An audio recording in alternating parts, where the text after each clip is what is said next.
Hey everybody, it's Trigger Bar Philosopher back out at the range. Today we're going to be taking another look at the PSA Dagger with a Holosun 407 mounted on top of it. Let's go.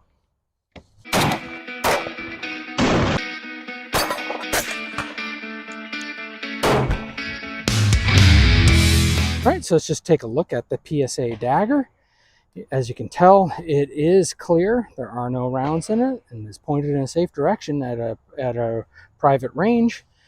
What we have here is we have the 407, Holosun 407 on it. It just has a single dot. It's about the most budget-oriented dot from the Holosun lineup that you can get. And that's what I'm going to be trying out on it today. I think it's only fitting that we go with a budget dot with a budget system. So I'm excited to see what the system can do. And now that I have a dot on it, definitely shoot things better with a dot. As you can tell, when we get lined up here, we are able to see the dot and we are able to lower 1/8, I would say, witness with these suppressor height sights on it. So that works out really well. So again, I am out here at a live fire range. We're going to be sighting this dot in and then we're going to be seeing what we can do with it. We're just going to continue to watch overall form and function with this system as we have it set up. Well, first, damn, I kind of got it. You guys, none of you guys are gonna believe me. First shot, I did not no adjustments to sight this in. We're 10 yards. We're gonna keep. None of you guys are gonna believe me. If you're saying Trigger Bar, you lie. We know you don't shoot very well, so well, there you go. Suck it. So. That's what it did. Yeah, was it luck? Absolutely. That I would hit that from this distance? Yes, absolutely. So, but evidence of proof of existence that I could hit the target from this distance with a brand new unsighted dot. Ha ha ha. All right, so jokes aside, let's keep shooting. See how this, we may have to make some adjustments, but that's pretty much on target for me. If it is. Next one wasn't even close. Oh, these are my reloads. Trigger Bar, are you a sucky reloader? Ooh, and we got one jammed in here. All right, I don't really like that. We're going to have to see what's going on with this. I do not like the safety of that, so we're going to call it quits with right now. Okay, so I was able to get the bullet out. I was able to move it around, and while holding it in a safe direction, I was able to eject the round eventually. Do you see here that it did have what I would consider a light primer strike and not a centered primer strike? That's a little bit disturbing, and there's a little bit of scuff over here on the edge. I'm not sure that I've really seen that. We're going to fire a few more rounds and just keep going with that and see what happens. I'm leaving this round over here for safety, and I'm not going to try and reshoot that. And so let's just keep going and see what happens. All right, so let's keep going. This will be round 3, I think.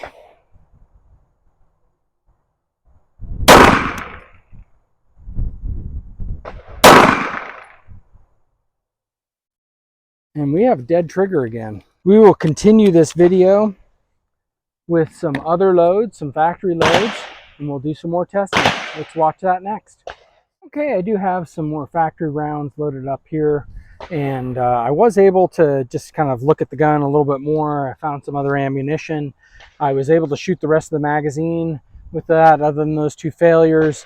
I really do think that those are related to my overall length of the cartridge, and that was probably what was screwing it up, but that's my current working hypothesis, and so we'll have to do some more investigations with those loads and rounds, and probably looking forward to another episode of Ratty Reloads. Look forward to that in the near future.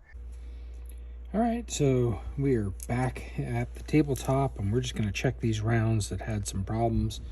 And this was the round that, I'm not sure how well you can see it, but this is the round that had light primer strike and off-centered primer strike. And when we have put this in a case gauge, it is And when I first put it in, it wasn't going in. I've since put it in. I think that resized it slightly. It's possible that my resizer was off. And then I also want to check the length on it. Just make sure we're zeroed.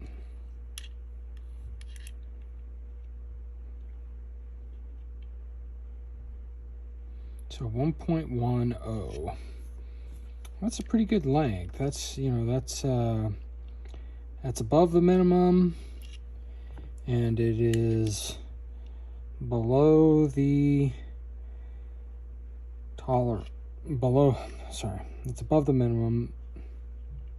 That's above the minimum and below the max. So that works. So that one there was just a little bit longer than some of the others. Of course, these weren't working either. So I'm not really sure why these rounds failed in the Dagger. But yeah, I thought I'd just kind of take them in, see what was going on. They do fit in the case gauge. Like I said, that one with the primer, actually, when I first put it in, it kind of got stuck at about right here. It since goes in a little bit. I pushed it in harder. So yeah, let me know what you think. But let's keep shooting. I think the gun is pretty much dialed in for this. I'm kind of all over on those little 6-inch targets. We'll shoot this last target, and then we'll go down and take a look what we have.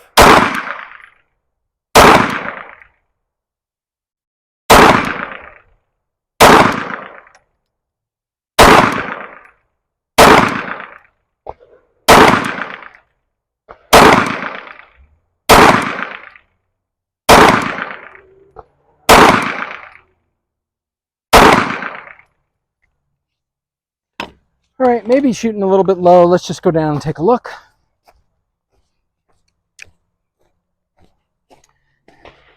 So this was that first shot right out of the box. These are some of these others that are having some problems.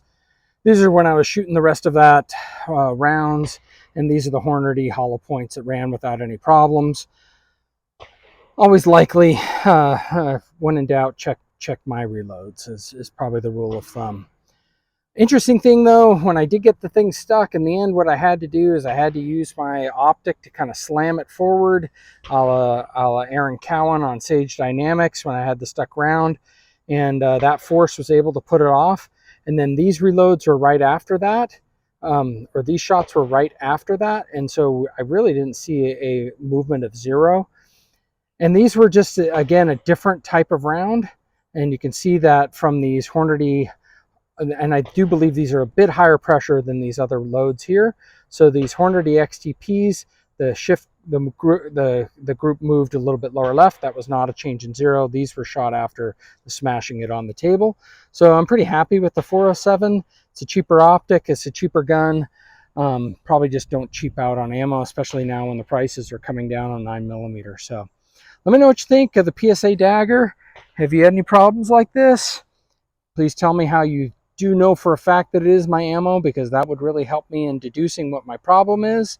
And please like, share, and subscribe. Appreciate everyone. Thank you.